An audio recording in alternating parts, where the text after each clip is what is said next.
ವಾರವಿಡೀ big ಬಾಸ್ನ ಎಪಿಸೋಡ್ಗಳನ್ನು ನೋಡುವಂಥ ವೀಕ್ಷಕರು ಅತ್ಯಂತ ಕುತೂಹಲ ಹಾಗೆ ಕಾತುರದಿಂದ ಕಾಯೋದು ವೀಕೆಂಡ್ ಸಂಚಿಕೆಗಳಿಗಾಗಿ. ಕಿಚ್ಚನ ಪಂಚಾಯಿತಿ ಹಾಗೂ ಸೂಪರ್ ಸಂಡೇ ವಿತ್ ಸುದೀಪ ಎಪಿಸೋಡ್ನಲ್ಲಿ ಕಿಚ್ಚ ಸುದೀಪ್ ಅವರು ಯಾವ ಸ್ಪರ್ಧಿಗಳಿಗೆ ಕ್ಲಾಸನ್ನು ತೆಗೆದುಕೊಳ್ತಾರೆ, ತಮ್ಮ ನೆಚ್ಚಿನ ಸ್ಪರ್ಧಿಗಳನ್ನು ಅಪ್ರಿಷಿಯೇಟ್ ಮಾಡ್ತಾರಾ ಅಥವಾ ಅವರಿಗೆ ಯಾವ ರೀತಿ ಅವರ ತಪ್ಪುಗಳನ್ನು ತಿದ್ದಿಕೊಳ್ಳೋದಕ್ಕೆ ಕಿಚ್ಚ ಸುದೀಪ್ ಅವರು ಬುದ್ಧಿ ಮಾತು ಹೇಳ್ತಾರೆ. ಇದೆಲ್ಲವನ್ನ ನೋಡೋದಕ್ಕೆ ಕುತೂಹಲದಿಂದ ಕಾಯ್ತಾ ಇರ್ತಾರೆ.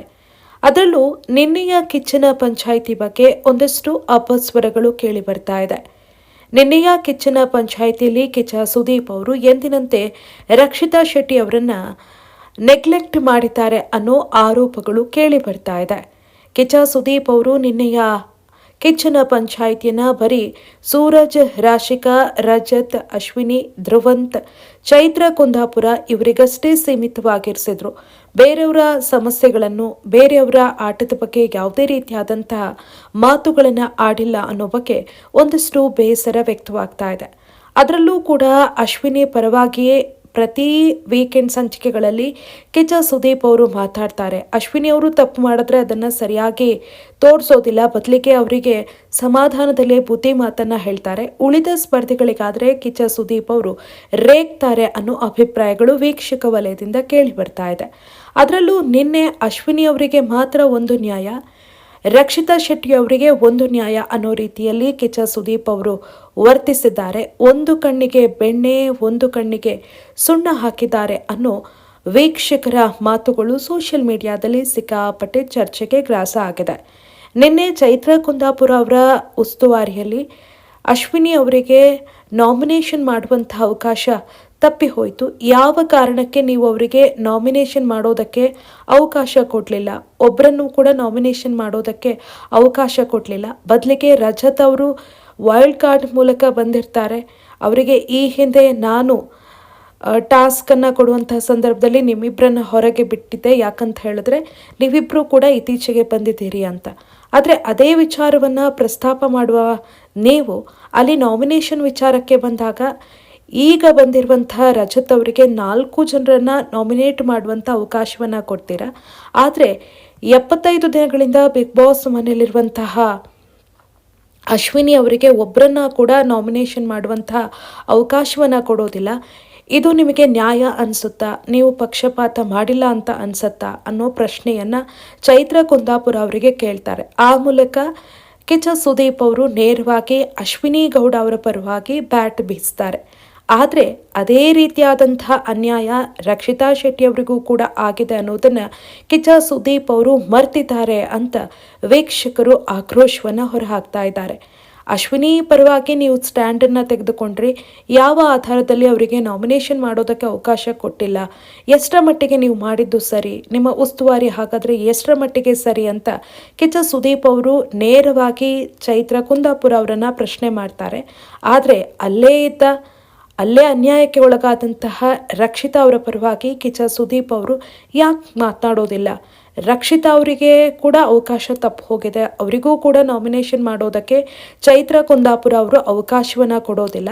ಆದರೆ ರಜತ್ ಅವರಿಗೆ ಅವಕಾಶವನ್ನು ಕೊಡ್ತಾರೆ. ಇಲ್ಲಿ ಗೊತ್ತಾಗತ್ತೆ ಅವರು ಎಷ್ಟರ ಮಟ್ಟಿಗೆ ಪಾರ್ಶಿಯಾಲಿಟಿ ಮಾಡಿದ್ದಾರೆ ಅಂತ. ಆದರೆ ಅವರು ಪಕ್ಷಪಾತ ಮಾಡಿದ್ರೂ ಕೂಡ ಅದು ಅಶ್ವಿನಿ ವಿಚಾರದಲ್ಲಿ ಮಾತ್ರ ಅನ್ನೋ ರೀತಿಯಲ್ಲಿ ಕಿಚ್ಚ ಸುದೀಪ್ ಅವರು ವರ್ತಿಸಿದ್ರು. ರಜತ್ ಅವರಿಗೆ ಕ್ಲಾಸನ್ನು ತೆಗೆದುಕೊಂಡ್ರು. ಆದರೆ ರಕ್ಷಿತಾ ಅವರಿಗೂ ಕೂಡ ಅಲ್ಲಿ ಮೋಸ ಆಗಿದೆ, ಅವರಿಗೂ ಕೂಡ ಅವಕಾಶವನ್ನು ಕೊಟ್ಟಿಲ್ಲ ಅನ್ನೋ ಬಗ್ಗೆ ಕಿಚ್ಚ ಸುದೀಪ್ ಅವರು ಯಾಕೆ ಪ್ರಶ್ನೆ ಮಾಡಿಲ್ಲ, ಚೈತ್ರ ಕುಂದಾಪುರ ಅವರನ್ನು ಯಾಕೆ ಪ್ರಶ್ನೆ ಮಾಡಿಲ್ಲ ಅನ್ನೋ ಅಭಿಪ್ರಾಯಗಳು ವ್ಯಕ್ತವಾಗ್ತಾ ಇದೆ.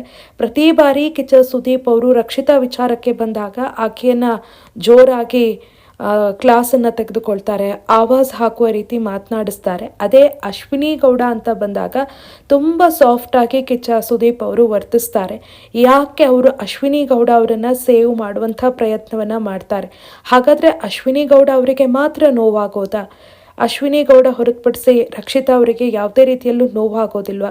ಪ್ರತಿ ಬಾರಿ ಏನೇ ಅವಕಾಶಗಳಿದ್ದಾಗಲೂ ಕೂಡ ರಕ್ಷಿತಾ ಅವರಿಗೆ ಅದು ವಂಚಿತವಾಗ್ತಾನೆ ಹೋಗ್ತಾ ಇದೆ, ಅವರನ್ನು ಟಾರ್ಗೆಟ್ ಮಾಡಲಾಗ್ತಾ ಇದೆ. ಬಿಗ್ ಬಾಸ್ ಮನೆಯಲ್ಲಿ ಕ್ಯಾಪ್ಟನ್ ಆಗುವಂಥ ಅವಕಾಶ ರಕ್ಷಿತಾ ಅವರಿಗೆ ಇದ್ದರೂ ಕೂಡ ಅವರನ್ನು ಯಾರೂ ಕೂಡ ಪರಿಗಣಿಸೋದಿಲ್ಲ. ಸುಮ್ಮನೆ ಟಾರ್ಗೆಟ್ ಮಾಡಿ ಅವರನ್ನು ನಾಮಿನೇಟ್ ಮಾಡ್ತಾರೆ. ಆದರೆ ಅದೇ ವಿಚಾರ ಬೇರೆಯವರಿಗೆ ಬಂದಾಗ ಮಾತ್ರ ಅವರಿಗೆ ಒಂದು ನ್ಯಾಯ, ಇವರಿಗೆ ಒಂದು ನ್ಯಾಯ ಅನ್ನೋ ರೀತಿಯಲ್ಲಿ ವರ್ತಿಸ್ತಾರೆ. ಬಿಗ್ ಬಾಸ್ ಮನೆಯಲ್ಲಿರುವಂತಹ ಸ್ಪರ್ಧಿಗಳಾದರೆ ಬಿಡಿ, ಅವರ ನಡುವೆ ಒಂದು ಸ್ಪರ್ಧೆ ಇದೆ. ಕಿಚ್ಚ ಸುದೀಪ್ ಅವರು ಎಲ್ಲರನ್ನ ಕೂಡ ಈಕ್ವಲ್ ಆಗಿ ನೋಡಬೇಕು, ಎಲ್ಲರಿಗೂ ಕೂಡ ಈಕ್ವಲ್ ಆಗಿ ಅವಕಾಶವನ್ನು ಕೊಡಬೇಕು, ಈಕ್ವಲ್ ಆಗಿ ಅನ್ಯಾಯ ಆದಂಥ ಸಂದರ್ಭದಲ್ಲಿ ಪ್ರಶ್ನೆ ಮಾಡಬೇಕು. ಆದರೆ ಕಿಚ್ಚ ಸುದೀಪ್ ಅವರು ಅಶ್ವಿನಿಯವರನ್ನು ಮಾತಾಡಿಸ್ತಾರೆ, ಅವರ ಸಮಸ್ಯೆಯನ್ನು ಆಲಿಸ್ತಾರೆ. ಆದರೆ ರಕ್ಷಿತಾ ಅವರ ವಿಚಾರದಲ್ಲಿ ಯಾಕೆ ಕಿಚ್ಚ ಸುದೀಪ್ ಅವರು ಮೌನವನ್ನು ವಹಿಸಿದ್ರು, ಅವರನ್ನು ಹಾಗಾದರೆ ಯಾಕೆ ನೆಗ್ಲೆಕ್ಟ್ ಮಾಡಿದ್ರು ಅನ್ನೋ ಪ್ರಶ್ನೆಗಳು ಉದ್ಭವವಾಗುತ್ತೆ. ಹೀಗಾಗಿ ಸಾಕಷ್ಟು ಜನ ಸುದೀಪ್ ಅವರನ್ನು ಪ್ರಶ್ನೆ ಮಾಡ್ತಿದ್ದಾರೆ. ನೀವು ಅನೇಕ ಬಾರಿ ರಕ್ಷಿತಾ ಅವರನ್ನು ಅವಮಾನಿಸಿದ್ದೀರಿ, ಅವರನ್ನು ಟಾರ್ಗೆಟ್ ಮಾಡಿದ್ದೀರಿ, ಭಾಷೆಯ ಕಾರಣಕ್ಕಾಗಿ ಆಕೆಗೆ ಸರಿಯಾಗಿ ಕಾರಣವನ್ನು ಕೊಡೋದಕ್ಕೂ ಬರೋದಿಲ್ಲ ಅಥವಾ ವಾದ ಮಾಡಿ ಗೆಲ್ಲೋದಕ್ಕೂ ಆಗೋದಿಲ್ಲ. ಎಲ್ಲಿ ತಪ್ಪು ಬಿಡ್ತೀನಿ ಭಾಷೆ ಅನ್ನೋ ಕಾರಣಕ್ಕೆ ಅವರು ಅನೇಕ ಬಾರಿ ನಿಮ್ಮ ಮುಂದೆ ಮೌನವಾಗಿ ಇರ್ತಾರೆ. ಆದರೆ ನಿಮಗೆ ಗೊತ್ತು ಅವರಿಗೆ ಭಾಷಾ ಸಮಸ್ಯೆ ಇದೆ ಅಂತ. ಹಾಗಾಗಿ ಅವರಲ್ಲಿ ಒಂದಷ್ಟು ವಿಚಾರಗಳ ಬಗ್ಗೆ ನೀವು ಮಾತನಾಡಬೇಕಾಗಿತ್ತು. ರಶ್ಮಿನಿ ಅವರ ಆಟವನ್ನು, ಅವರಿಗೆ ನಾಮಿನೇಷನ್ ಅವಕಾಶ ಸಿಕ್ಕಿಲ್ಲ ಅನ್ನೋದನ್ನು ನೋಡಿ ಬಂದಿರುವ ನೀವು ರಕ್ಷಿತಾ ಅವರಿಗೂ ಕೂಡ ಅನ್ಯಾಯ ಆಗಿದೆ ಅನ್ನೋದನ್ನು ಯಾಕೆ ಮರ್ತ್ರಿ ಅಂತ ಪ್ರಶ್ನೆಯನ್ನು ಮಾಡ್ತಿದ್ದಾರೆ. ಸೊ ವೀಕ್ಷಕರೇ, ನಿಮಗೇನಿಸ್ತು? ನಿನ್ನೆ ಕಿಚ್ಚ ಸುದೀಪ್ ಅವರು ರಕ್ಷಿತಾ ವಿಚಾರದಲ್ಲಿ ಬೇರೆಯದ್ದೇ ನಿಲುವನ್ನು ತೋರಿಸಿದ್ರು, ಅಶ್ವಿನಿ ಅವರ ವಿಚಾರದಲ್ಲಿ ಬೇರೆಯದ್ದೇ ನಿಲುವನ್ನು ತೋರಿಸಿದ್ರು ಅಂತ ನಿಮ್ಗೆ ಅನ್ನಿಸ್ತಾ? ಕಮೆಂಟ್ ಮಾಡಿ. ಹಾಗೆಯೇ ಯಾರು ನಮ್ಮ ಚಾನಲನ್ನು ಸಬ್ಸ್ಕ್ರೈಬ್ ಮಾಡಿಲ್ಲ ಅವರು ಸಬ್ಸ್ಕ್ರೈಬ್ ಮಾಡಿ.